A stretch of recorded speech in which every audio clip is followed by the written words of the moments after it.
Bonjour, je suis Emmanuel Ackermann et je vous souhaite la bienvenue aujourd'hui dans ce programme un peu spécial puisque je vais vous faire découvrir, pour certains d'entre vous, l'utilisation des kettlebells. Kettlebell ou Giria, puisque ce drôle de poids muni d'une poignée nous vient d'Union soviétique à l'origine et a été popularisé aux États-Unis depuis quelques années avec un grand succès. J'ai sorti d'ailleurs un livre en septembre 2010 qui s'appelle Puissance brute, dans lequel je détaille, entre autres choses bien sûr, l'utilisation des mouvements de base de ce poids, des kettlebells. Voilà, donc avec des détails anatomiques par rapport aux mouvements fondamentaux que nous allons entre autres voir dans ce programme DVD. Voilà, alors le kettlebell, qu'est-ce que c'est? Comme vous le voyez, on a un poids qui ressemble à un boulet de canon avec une poignée au-dessus. Il y a un côté très roots, ça ressemble un peu à une vieille photo de salle d'entraînement de nos arrière-grands-parents. Vous vous rappelez les barres lestées avec des boules de chaque côté noires? Et ben, on a un peu ça, effectivement, avec le kettlebell. Voilà.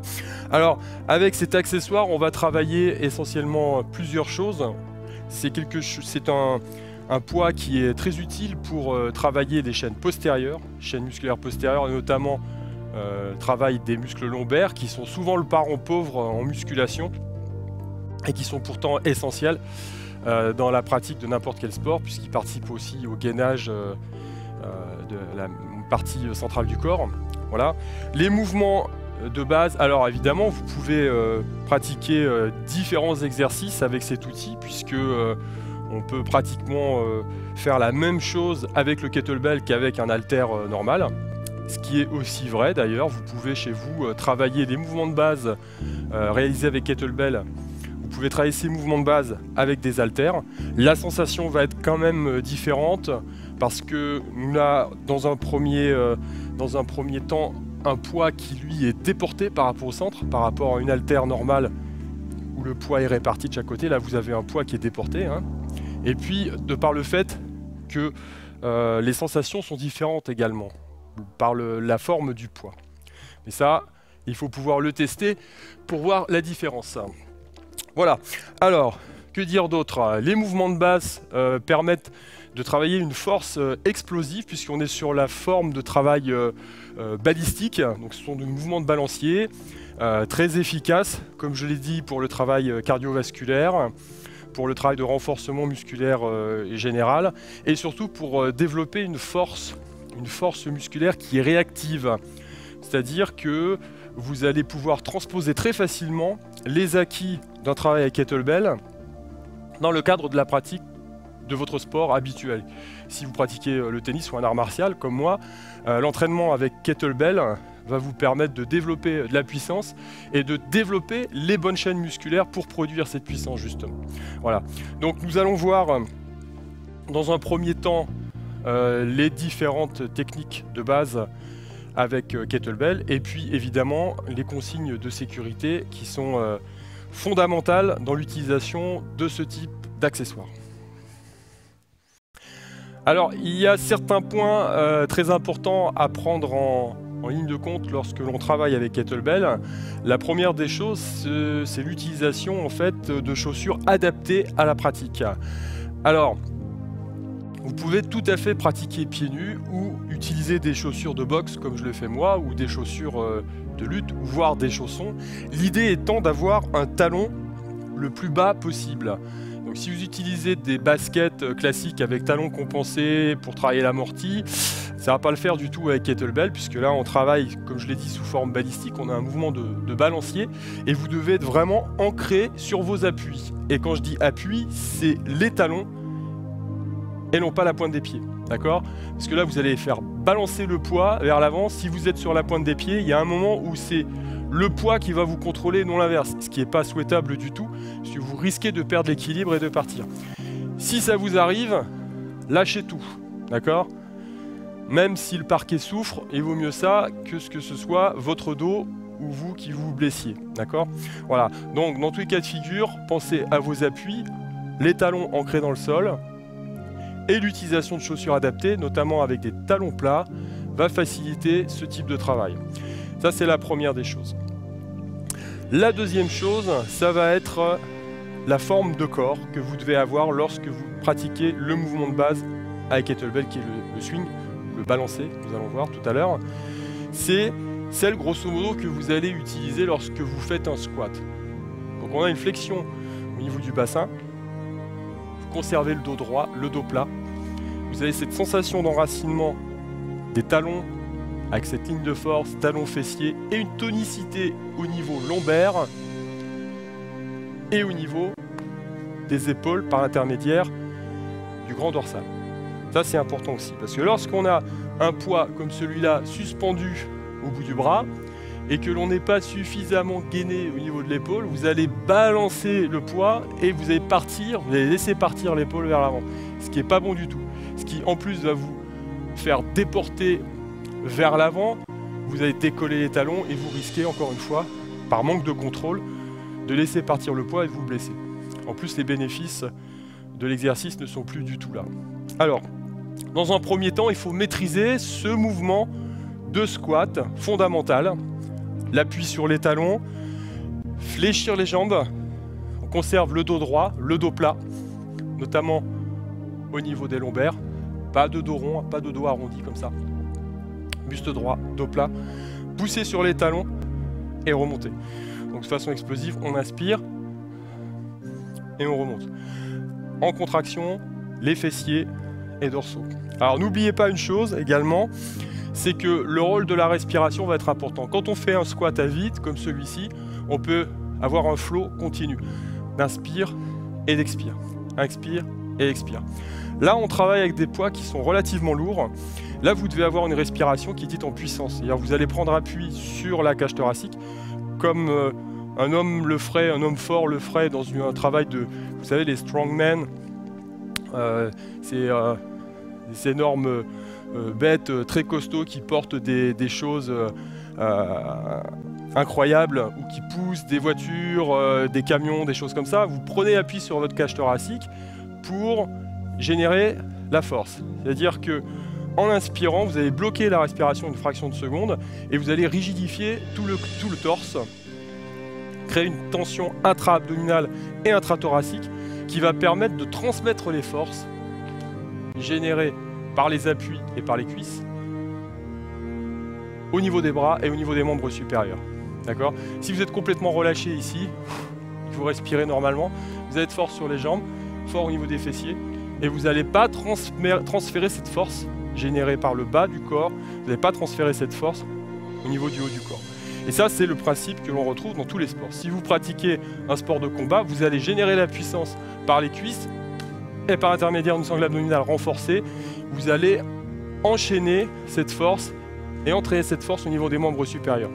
Donc, c'est un peu le serpent qui se mord la queue. Avec kettlebell, on retrouve exactement le même principe. Donc, vous devez avoir, comme je le répète, dans un premier temps, une forme de corps relativement bonne au niveau des cuisses et au niveau du dos, placement du dos, dans le squat de base, en appui sur les talons. Vous devez avoir une respiration dite en puissance, prendre appui et expirer lorsque vous avez produit le mouvement en finale. Voilà. Alors, je vais juste vous montrer le mouvement fondamental avec kettlebell, qui est le swing ou le balancé. Donc, c'est vraiment un mouvement qui est, comme je le dis, fondamental, c'est le mouvement de base avec kettlebell. Et tout le bénéfice du travail avec kettlebell pourrait être résumé dans ce mouvement de base. Alors, vous avez votre kettlebell à vos pieds, entre les jambes. Vous allez fléchir les jambes, dos plat, saisir la poignée, expirer, bloquer la respiration, pousser sur les talons, et expirer en fin de mouvement, une fois que vous avez produit la force nécessaire pour redresser la position. Vos épaules basses, relâchées, vous avez les dorsaux qui sont contractés, les muscles qui stabilisent l'épaule également, et nous allons travailler sur le balancé. Vous allez fléchir les jambes et donner une impulsion progressive au poids.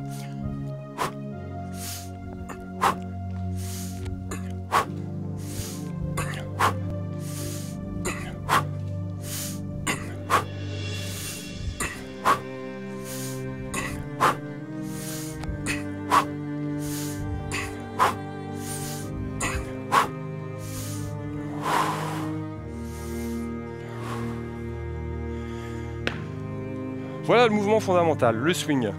Comme vous l'avez vu, alors c'est difficile d'expliquer de le faire en même temps puisqu'on a une mauvaise forme et c'est pas l'objectif.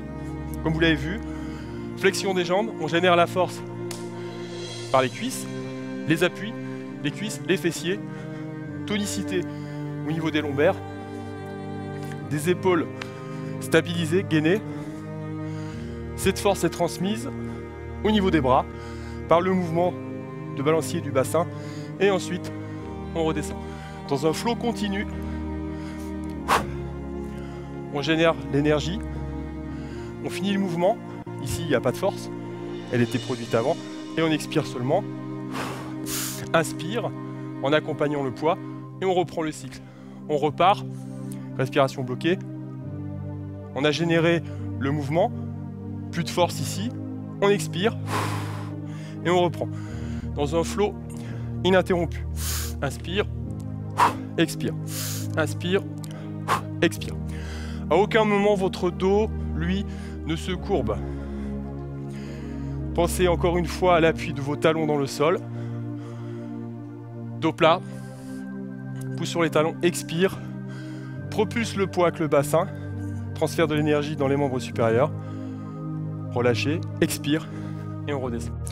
Voilà, si vous faites ça, normalement, vous ne risquez pas de vous blesser et vous allez avoir tout le bénéfice de ce travail, notamment au niveau des lombaires, qui sont le parent pauvre, comme je l'ai dit tout à l'heure en musculation, et c'est vraiment un moyen de bien renforcer cette zone du corps. La façon de travailler avec le poids, la façon de prendre le poids, on est plus dans l'esprit du crochet. Vous n'allez pas empoigner le poids. Vous allez tout simplement le laisser libre au niveau de la main, d'accord, en le contrôlant. Et comme un crochet, vous allez agripper et plutôt crocheter la poignée. Alors, dans un premier temps, le swing à deux mains.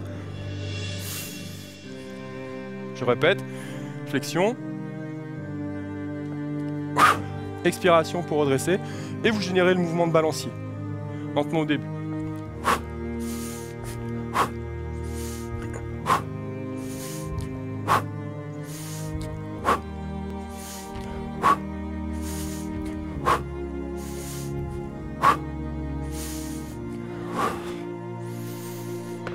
Voilà, une fois qu'on maîtrise ça, on peut travailler de façon unilatérale, c'est-à-dire un bras et après l'autre. Même principe, position, flexion, dos plat, on saisit le poids et on décolle. Même chose, on génère le mouvement.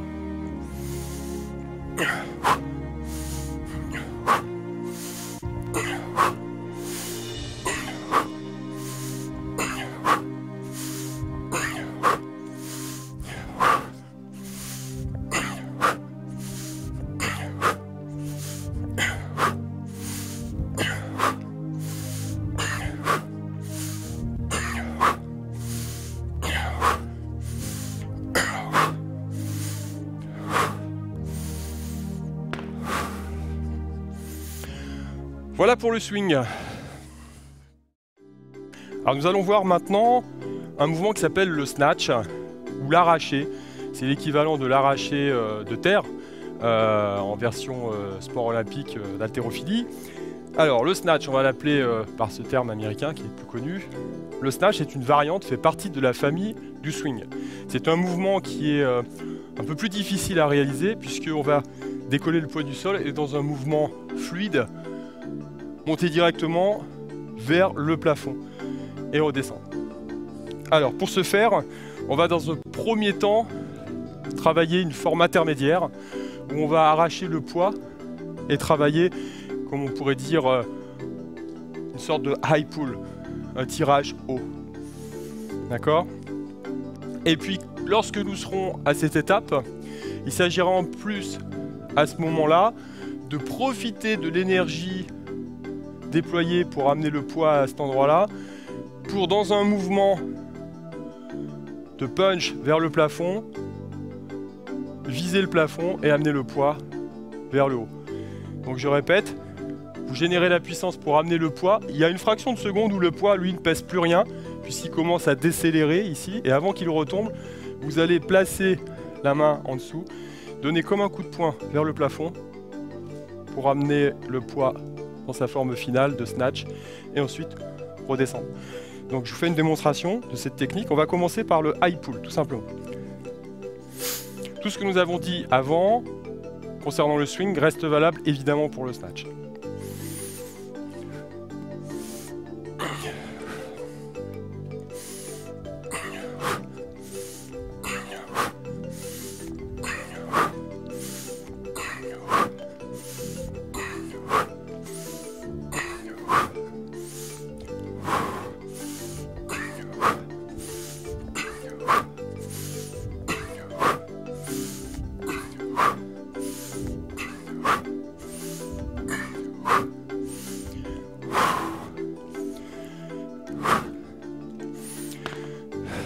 Voilà pour ce qui est du high pull. Donc vous avez vu que le poids, à un certain moment, va rester comme en suspension en l'air. C'est à ce moment-là où il va falloir positionner le poids sur l'avant-bras et pousser vers le plafond.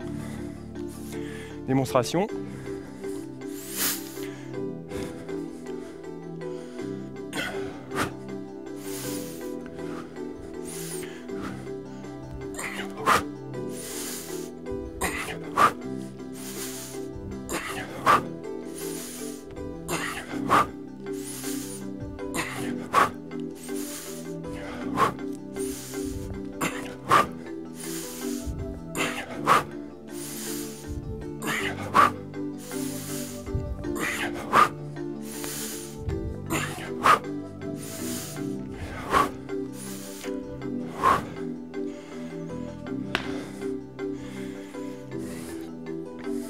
Voilà, alors le snatch, comme je l'ai dit, dans la famille du swing, nous avons le snatch. Le snatch étant d'un niveau de difficulté supérieur, et en termes de réalisation, et en termes de travail cardiovasculaire. Si vous voulez un entraînement cardio tonique, pratiquez cet exercice pendant quelques minutes, et vous allez voir tous les bénéfices. Alors ça, c'était la première remarque. La seconde remarque concerne la position du poids au niveau de la main et de l'avant-bras. Alors, je vais vous montrer ça. Lorsque l'on est en position de rack, position d'attente, vous avez l'alignement entre le poignet et l'avant-bras. D'accord ? Essayez de rester toujours tonique au niveau de l'alignement poignet avant-bras. Pas casser votre poignet comme ça. Vraiment dans l'idée, comme on pourrait le faire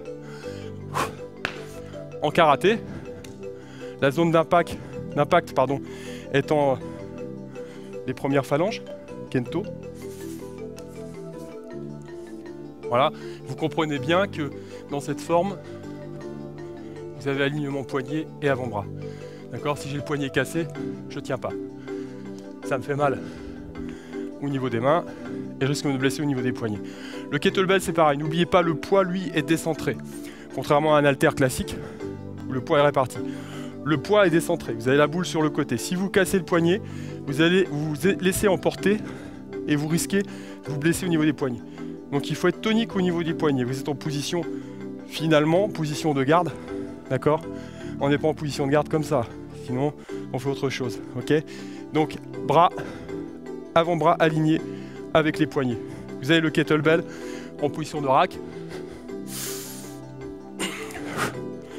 Et vous alignez tout ça.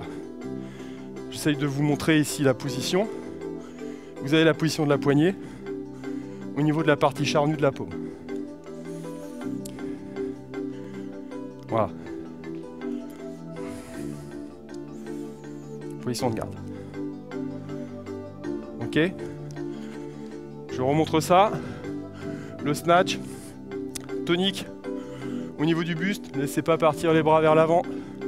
Tout se passe au niveau du dos, des fessiers, talons. L'impulsion et l'impulsion vers le plafond.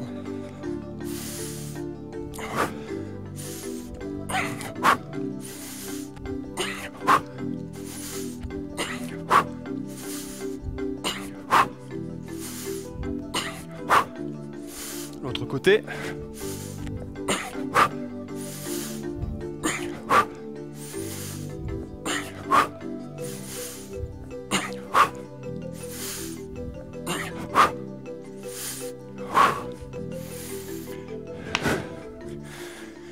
Et voilà pour le snatch. Alors un autre mouvement très bénéfique avec kettlebell, c'est le clean and press, qu'on peut décomposer en deux phases distinctes. Nous avons la première phase qui consiste à amener le kettle en position de rack, comme nous l'avons vu tout à l'heure, qui est le clean, épaulé. Et nous avons ensuite le press ou le développé vers le plafond, essentiellement travail des épaules. D'accord.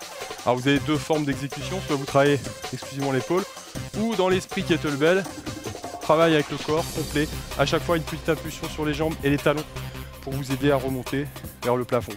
Première phase, on amène le kettle à l'épaule, balancier, hop. Deuxième phase, on développe vers le plafond. Une démonstration.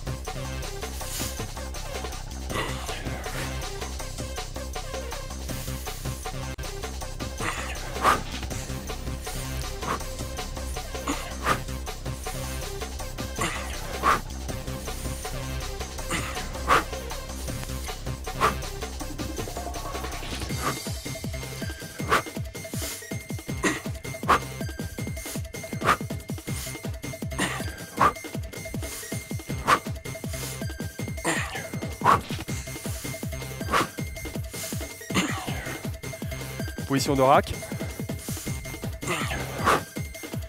Et ensuite développer vers le plafond. Utilisation des jambes.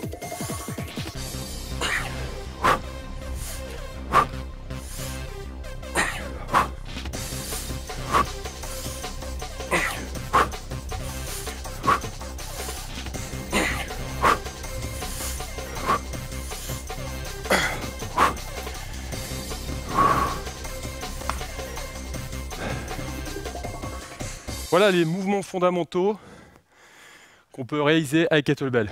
Évidemment, comme je l'ai dit tout à l'heure, on a plein d'autres possibilités de travail.